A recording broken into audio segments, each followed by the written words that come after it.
ইয়া রাসূলুল্লাহ ইয়া হাবিবাল্লাহ।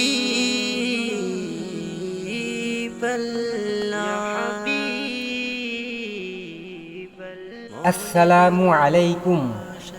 সম্মানিত সুধী, আজ ২৬শে মার্চ ২০২৬, রোজ বৃহস্পতিবার, বাদ আসর হইতে দেবরাজ দক্ষিণ পাড়া আব্দুল বারেক মিয়ার ছেলে তারা মিয়ার বাড়িতে এক ওয়াজ মাহফিলের আয়োজন করা হইয়াছে। উক্ত ওয়াজ মাহফিলে সভাপতিত্ব করিবেন মুফতি সাদিকুল ইসলাম, ইমাম ও খতিব, দেবরাজ দক্ষিণ পাড়া বাইতুন্নুর জামে মসজিদ, সখীপুর, টাঙ্গাইল। উক্ত ওয়াজ মাহফিলে প্রধান বক্তা হাফেজ মাওলানা জসিমউদ্দিন সিদ্দিকী, ইমাম ও খতিব, বাইতুন্নুর জামে মসজিদ, ঘাটাইল, টাঙ্গাইল। উক্ত ওয়াজ মাহফিলের দ্বিতীয় বক্তা হাফেজ মাওলানা মুফতি আশিকুর রহমান আল আদাবি, ইমাম ও খতিব, দেবরাজ বাজার ঈদগাহ জামে মসজিদ, সখীপুর, টাঙ্গাইল।